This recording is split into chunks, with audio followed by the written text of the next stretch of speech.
Bwana Yesu Kristo atukuzwe. Hebu itika kama mtu aliye hai popote pale ulipo. Aha. Mbele yenu kwa kumwaibisha shetani. Binti yangu alisunguliwa miguu. Baadaye binti yangu ndo alifanya tukafika hapa. Aliparalyze. Aliparalyze miguu na akasunguliwa miguu inawaka moto. Kakangu ndiye akamleta hapa, anaitwa Geoffrey Nyakina, ndiye akamefika mahali hapa. Baada ya kwa binti yangu amepona kesi yote nikabeba mimi. Binti wako yuko hapa? Agnes Paulo yupo. Agnes yupo? Yule pale. Hebu njoo kwanza wakuone. Ulikuja hapa umeparalyze.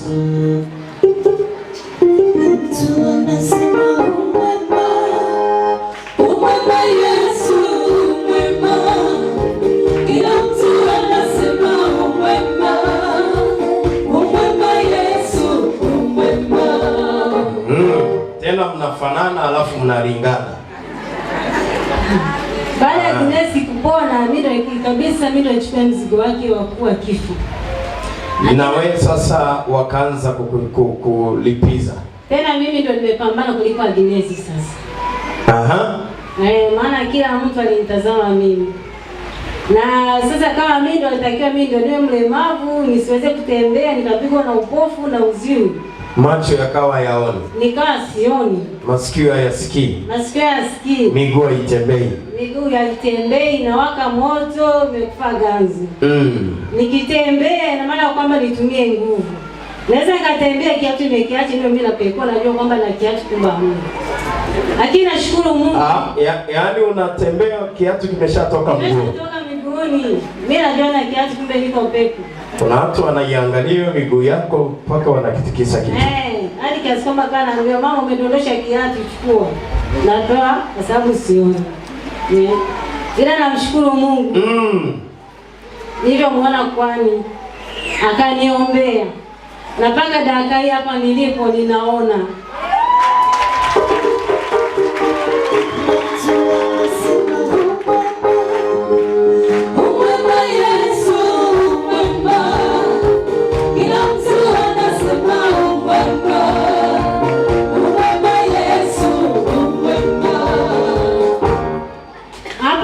Sasa hivi nasikia. Na hapo nipo sasa hivi nilikuwa siwezi kuruka kukimbia, sasa hivi ganzi sisikii. Nilikuwa iwaki moto na sasa hivi ninaruka, ninakimbia.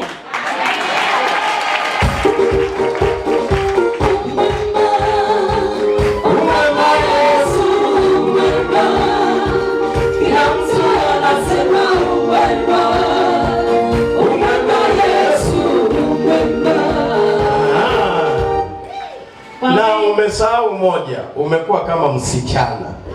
Hilo mimi ndo nimekusaidia.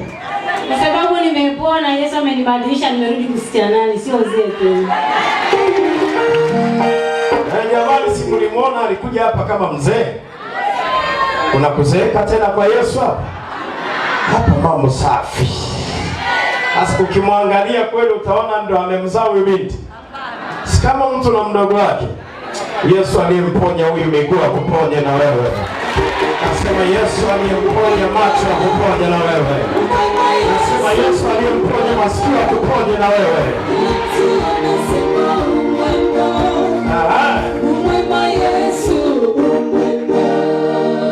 Na pia napenda kumshukuru kakaangu Geoffrey Nyakina aliyetuleta mahali hapo. Na yeye ningependa vile vile aje hapa mumuone.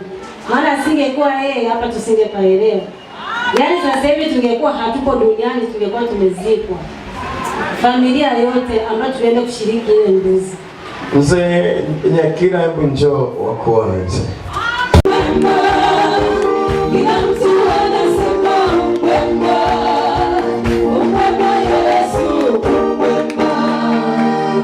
Haleluya. Huyu ndiye mzee Nyakina. Sijui kama ana neno la kusema. Bwana Yesu Kristo atukuzwe. Wapendwa, mimi nitasema maneno machache kabisa. Ni kweli kabisa mimi ndio niliwaleta hapa. Na kufika hapa tulikwisha hangaika makanisa kama 7 na hakuna kanisa hata moja walioweza kufanya kazi ile ambayo tulikuwa tunatarajia.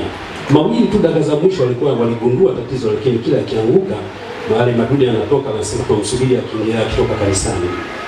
Sasa mimi hapa nilipafahamu kwa sababu ya ndugu yangu mmoja mwaka Rukwa, leo hayupo, yeye alipata ugonjwa wa pressure na akaniambia aliponea madhabahu haya.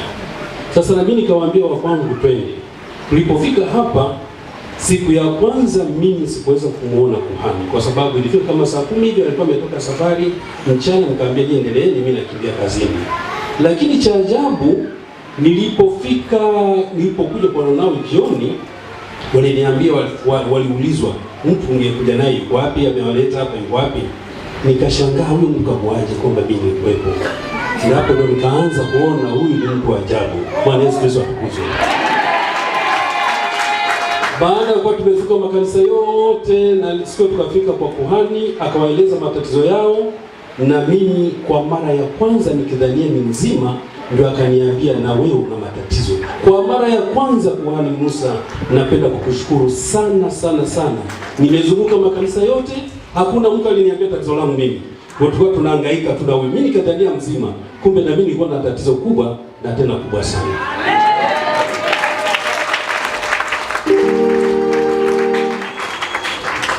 Mgonjwa wetu alikuwa ni huyo. Lakini kwa sababu hiyo nyama aliyosema alilishwa, wote hao walikuwa na tatizo linalofanana. Ugonjwa wa mtoto ndio ugonjwa wa mama. Sasa baada ya kuanza, mimi sikuwa naamini sana maombi kwa kweli. Lakini wewe si msabato mzee. Ni kweli. Lakini baada ya kufika hapa, leo huwezi kuniambia kitu. Kila mtu anasema umema. Umema Yesu, umema. Kila mtu anasema umema. Umema Yesu, umema. Msabato wa watu. Yaani yeye mwenyewe hata maombi mali nini mambo ya kusali alikuwa. Sasa hivi yeye ni champion, ni nambari 1 katika masuala ya maombi. Na sio kwamba ni wachungaji wote. Ninayesema leo huwezi kuniambia kitu kwamba maombi ile ni silaha ya kutisha, ni kwa kuhani Moses.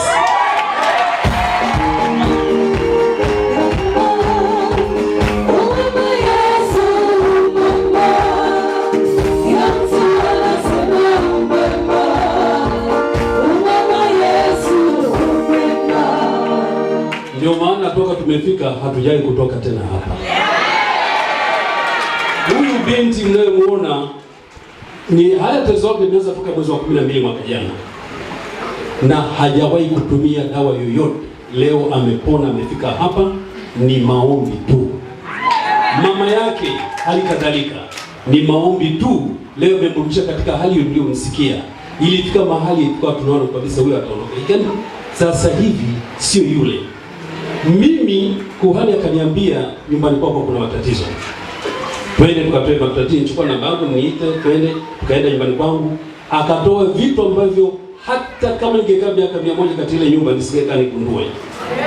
Mahali vilikukua. Mtezi wangu hili vita ndani. Mtezi wangu alikuwa ameficha kimahali kiasi ambacho siwezi kujua. Lakini vilitoka ndani. Na baada kutoa ushuhuda tarehe 23 siku tukiwa kanisani, tarehe 24 aliondoka.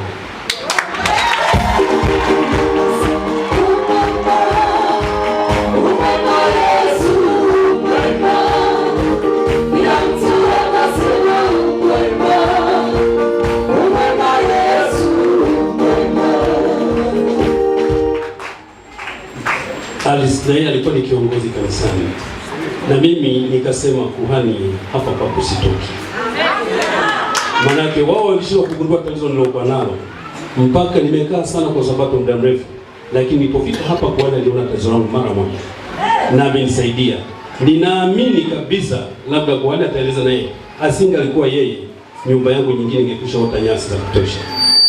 Naamini kabisa nilifika mahali pabaya. Leo ndugu zangu, namshukuru sana Yesu Kristo, lakini pia namshukuru sana kwa Musa, kwa sababu asingekuwa yeye tusingekuwa sisi.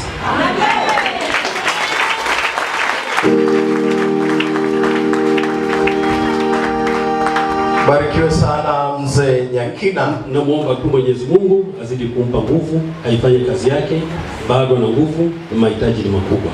Tunayaona kanisani anapokuja, lakini azidi kuipa kazi yake ya kabla ya Bwana Yesu Kristo kipaumbele. Katika jina la Yesu Kristo naomba tuwashukuru sana.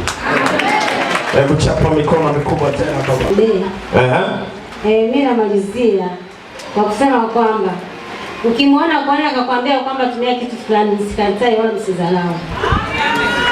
Ni vitu ambavyo mtumishi wa Mungu ameniambia, hasa vitu vilivyokuwa nimetumia, hasa maji ya kunywa.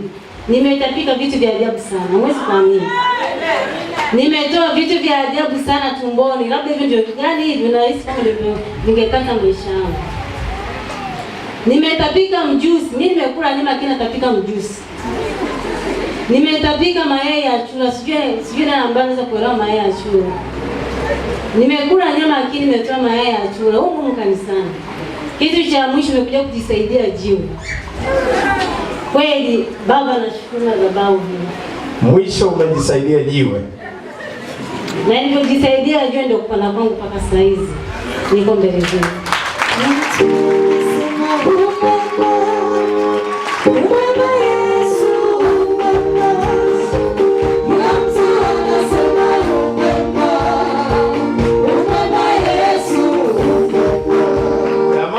Waone watu kama huyu amekunya mjusi, kanya jiwe,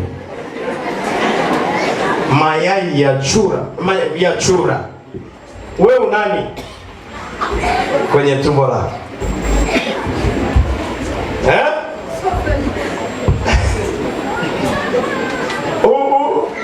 Mtindo upako wa kunya wadudu hawa alianza mama mwenyekiti, sausage zile 3, sausage 4. Asa mwenzako mjusi, mayai ya chura, jiwe. Ulishawahi kujisaidia jiwe? Kwanza linapita haraka. Unajua hii emsema international miracle ni upako wa kimataifa, ni miujiza ya kimataifa. Uko tayari na wewe ukatae vitu vya ajabu walivyowekeza ndani yako? Hapa hamna kubahatisha, hapa ni uso kwa uso. Yesu ni mwanaume. Baba, sina cha kukupa, natoa shukrani yangu ndogo ambayo niliahidi mbele za Yesu. Naomba upokee. Barikiwe.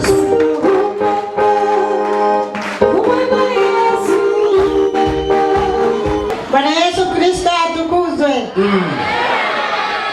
Na jina langu naitwa Ana Ringo. Mimi mchana wa Odimoshi. Kule nyumbani kwenyewe kule ngona. Moshi. Yaani Moshi. Mimi ni Mungu alinipa wajukuu. Wajukuu walianza kuuma kuanzia mtoto wa kwanza mpaka akaja akafika watatu. Watatu walipozaliwa, alizaliwa akiwa mzuri, akaja akaanza kuumwa.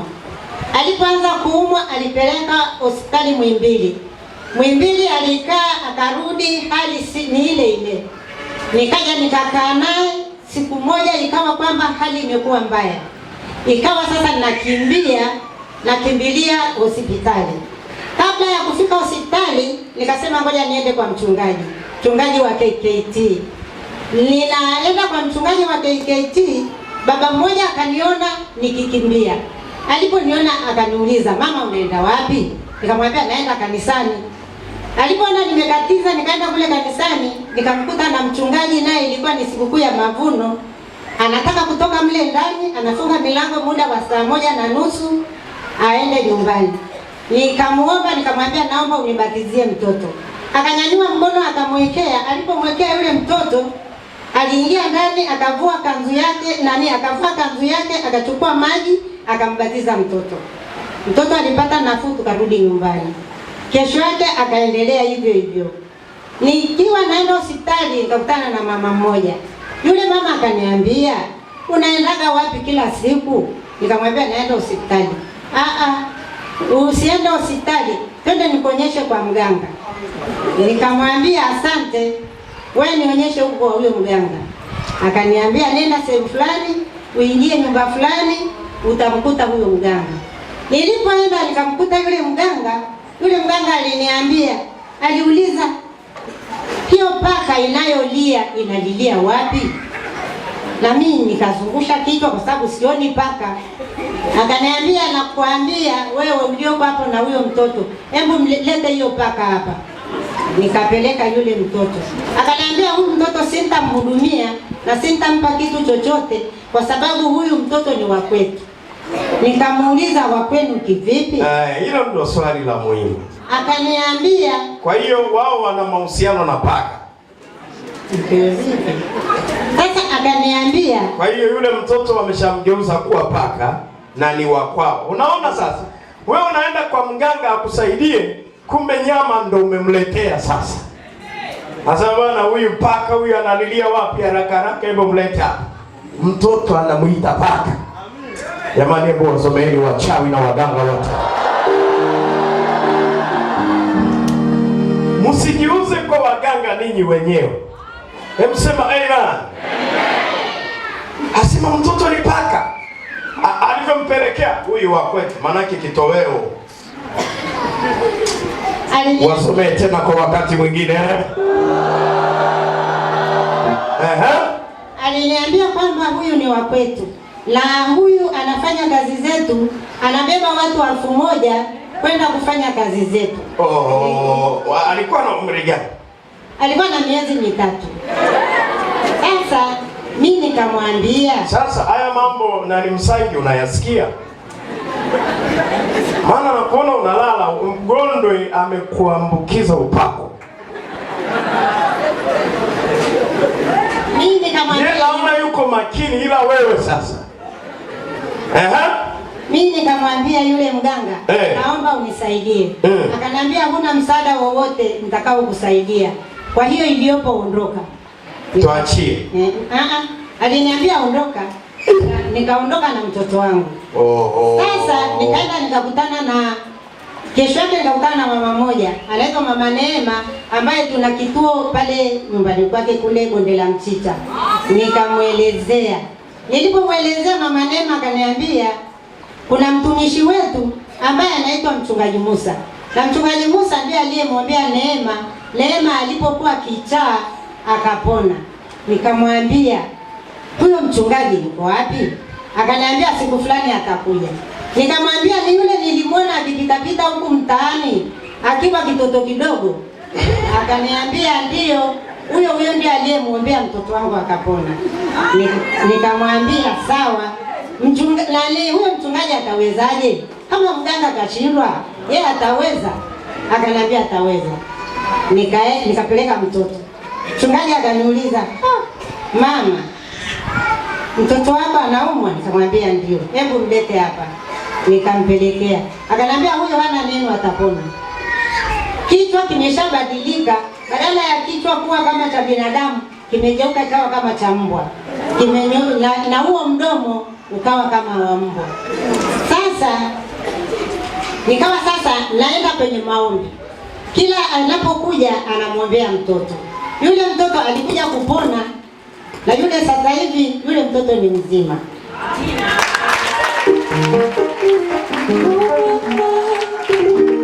Pigie Bwana makofi mengi. Kisa cha mimi kukutana na Lili kuhani, ilikuwa ni mtoto wa kaka yake alikuwa mgonjwa. Kaka yake msimama, yule ndo mwenye alikuwa na mtoto. Ule mtoto alikuwa wale watoto hawakomai, wale ambao wanalemaa, wamekuwa mazezeta. Si ndio vile mama? Na mtoto wa miaka 3 ana kilo 6. Mtoto wa miaka 3 ana kilo 6. Kila anayeniona ananinyoshia kidole. Huyu jamaa huyu hapa alikuwa mfanya biashara. Huyu mama ndo anahangaika na mjukuu. Baba yake naye alikuwa mfanyabiashara, ndo ana sponsor hizo safari za kwenda wapi wapi, waganga nini. Mama ndo anayekimbia. Na huyu huwezi kumwambia kitu kwa sababu yeye ndiye alishuhudia mtoto wake akiwa mlemavu na magonjwa. Kumbe shida ilikuwa kuna mtu ndani ya familia aliwapa watoto wake uchawi. Mtoto wa kwanza na wa pili. Hebu tuambie watoto wako wa kwanza na wa pili aliitwa nani na nani? Mtoto wa kwanza anaitwa Gloria Tem. Gloria Tem. Wa pili anaitwa Neema.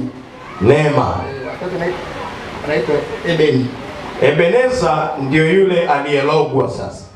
Sasa waliomloga ni dada zake wa kwanza kuzaliwa, ndio waliokuwa wanatumikishwa kumpeleka ule mtoto kwenda kumfanyisha kazi. Ile kazi ulisikia mganga anasema anabebeshwa, anasaidia watu 1000 ngapi? 1000. Ni watoto wake wengine na wao wamefundishwa hiyo kazi. Ndio kilichofanya familia hii tukafahamiana na tukaanza. Na Lili baada ya kuona mambo Yesu aliyoyafanya, na yeye mwenyewe akaungana na Yesu, na yeye akaanza kujifunza kumtumikia Yesu. Hebu sema amina popote pale ulipo. Sema amina popote ulipo. Huyu ni kaka yake Lili. Huyu ndo wa kwanza kuzaliwa. Kuna mwingine hapo katikati ndo anafuata sasa Lilia. Na huyu ndo mama yake Lilia. Kwa ni Lilia.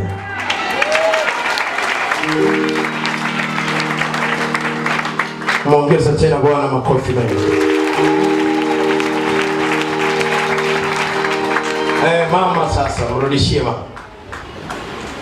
Pili, kuna siku moja niliugua. Nilipoumwa kwa ghafla, Lili akapiga simu kwa kuani. Akamwambia mama anaumwa. Akamwambia nani, mpelekeni hospitali. Lakini hiyo sio mapenzi ya Mungu, ni nguvu za giza. Lili akampigia mchungaji Swide. Mchungaji Swide akasema leteni kwangu. Nilikopelekwa kufika pale hospitali wakasema hapana, haifai, sisi hatumwezi. Nikapelekwa hospitali Palestina. Fika Palestina na kabla sijaingia wodini, mchungaji akamtuma mchungaji Gondwe na mwingine. Sasa mimi kati ya macho nilikuwa siwezi kufungua, mdomo ulikuwa kuongea tena siwezi. Sasa walipofika pale, mchungaji Gondwe nilimsikia kwa sababu ya sauti. Yule mwenzie aliyekuwa naye sikumjua. Sasa ikawa pale wakati umezimia, sasa ulikuwa umezimia. Sasa wakawa ameniombea, akanipaka mafuta, akaninywesha mafuta. Sasa walipokaa kidogo wakaongea na mimi. Nikaitika kwa kichwa. Mchungaji Gondwe akasema huyu hana neno, ameshapona. Akarudi zake hapa kanisani. Mimi nilipoenda pale nilipokuwa pale hospitali, mchungaji hapa akatuma, akasema huyu ameambiwa ni pressure imepanda sana. Lakini kitu ninachoomba, msikubali kuzingatia hizo dawa na hayo masharti mnayoambiwa. Huyu hana ugonjwa wowote wa pressure, aliyopo arudishwe nyumbani, huyu ni maombi tu.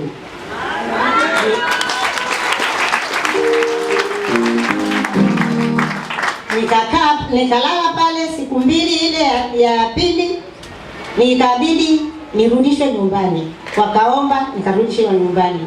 Niliporudishwa nyumbani kesho yake, ilikuwa siku ya Jumanne, mchungaji akaja pale nyumbani. Alipofika pale nyumbani akafanya maombi, akamaliza, akatoa vya kutoa pale, akaondoka. Alipoondoka, cha ajabu kulitokea mama mmoja akaniambia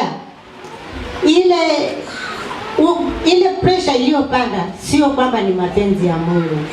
Ni mtu fulani na fulani na fulani, walikuwa watu 4 ndio waliokufanyia hivyo.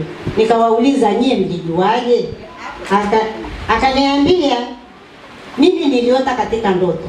Nikamwambia imekuwaje uote ndoto? Mgonjwa sio wewe, mgonjwa ni mimi. Mimi siwaone, uwaone wewe?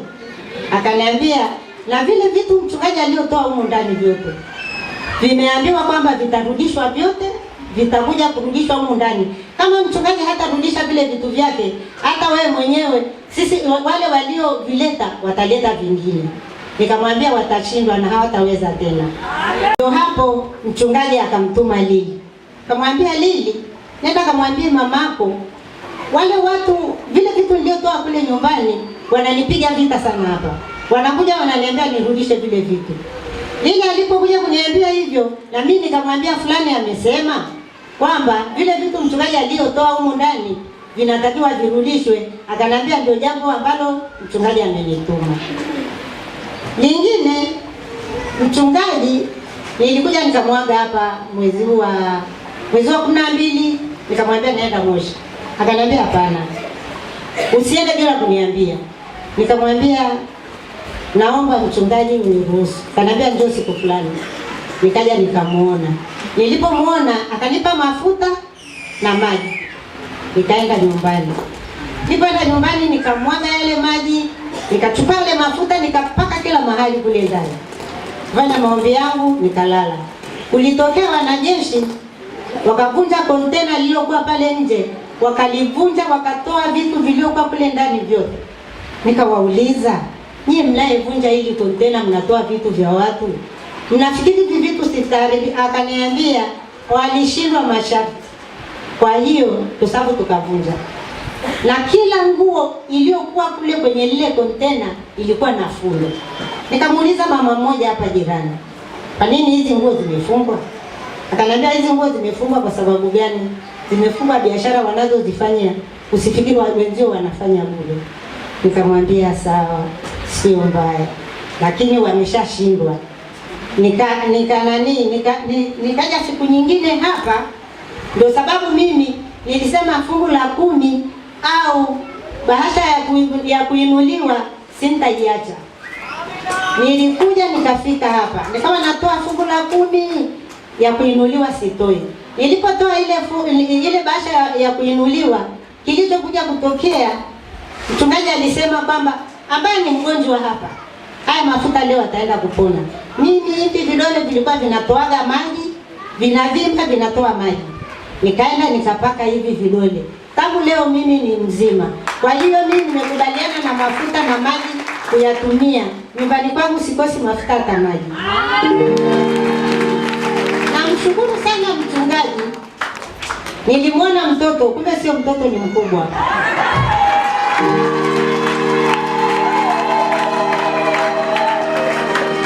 Nasikitika kama sio mchungaji ungekuta na mjukuu.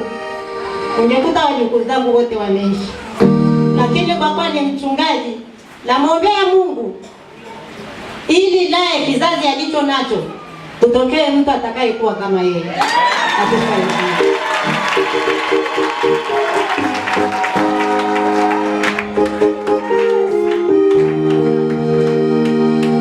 Bwana Yesu Kristo atukuze sana. Amina yako bado sio nzuri mbele za Bwana. Haleluya. Mama nafikiri alikuwa anajaribu kufupisha ushuhuda wake, ndio maana ulikuwa unaona anaongea na amejaribu kuweka vizuri vitu vyake. Hem, sema amen. Sema tena amen. Sema tena amina. Baada ya kumpa maji na mafuta na kuelekea Moshi, ameenda kule kumwaga na kutumia mafuta, ndo akapata njozi. Wale wa maji aliyomwaga, wataalamu wakiondoka na vitu vyao vyote kupitia kwa yale maji na mafuta aliyoenda nayo ndani ya nyumba yake. Lakini pia yule aliyekuwa siku moja nilipigiwa simu, nilitumiwa message na Sweden. Akaniambia mama Lilian amepata hataki, ameparalyze, haongei, afanye nini? Na nimewaambia wamlete hospitali. Mimi nilivyomulika nikaona si ugonjwa wa kawaida, nikamuuliza, baadaye nikaona Lili amenipigia. Nikamwambia mko wapi? asema tuko Sinza. Nikasema haraka haraka mkae hapo hapo, msiende wala kisifanyike kwanza chochote. Nikawatuma Gondwe, alikuwa kama ni Nebati au mtu mwingine hapa sikumbuki vizuri, kwa sababu ilikuwa ni ofisini kwangu na ilikuwa usiku sana. Walipokwenda kumpaka mafuta na maji, ndio kuzinduka kwake akiwa pale hospitalini. Sasa baada ya kuzinduka, sasa amerudi nyumbani, nikaona mtego waliotegesha ni kule nyumbani kwao. Nikafika nikategua ule mtego waliotega. Baada ya kuondoka ule mtego, wale waliokuwa wameutega wakaja huko ofisini, wanang'ang'ana vitu vyetu nini. Nikamwambia kama hamtamwachia huyu mama, mnaenda na maji, unakufa. Kwa sababu unajua kuna watu ambao ukiwagusa ni kama umegusa mboni ya Yesu Kristo. Hebu sema amina popote pale ulipo. Sema tena amina popote pale ulipo. Baada ya hapo nikamuita Lili, nikamwambia watu wako wanafuatilia vitu vyao, wanakuja kufata. Sasa pale pale kumbe wameenda tena kwa mama huyu wazi wazi. Wanamwambia hawajui kama mimi nimefika kule nyumbani wala hakuna anayefahamu. Wanamfuata kimacho macho. Bwana, magonjwa kuna mtu mmoja aliyekuletea, wako 4. Kumbe na yeye mwenyewe amewachoropoka wenzake kwenye kikosi aje alete taarifa. Na mimi nakutumia huo upako miongoni mwa kundi linalokutesa. Afake moja wapo akuletee ripoti katika jina la Yesu Kristo. Sema amina. Anasema wanataka kukua na vitu vyao havipo kule ndani, viko kuu nani vimeenda kanisani, kwamba watavirudisha. Hasa wavirudishe kivipi na wakati vimeshatekwa viko hapa? Kuvirudisha itawezekana? Sema amen. Sema tena amen. Na lazima tuwakate moto. Nikiona mtu anakufuatilia mara ya pili na maneno yamekuwa mabaya, cha kwanza ni kumfunga kwanza mdomo, na cha pili ni kukata nini? Moto. Uko tayari moto ukate?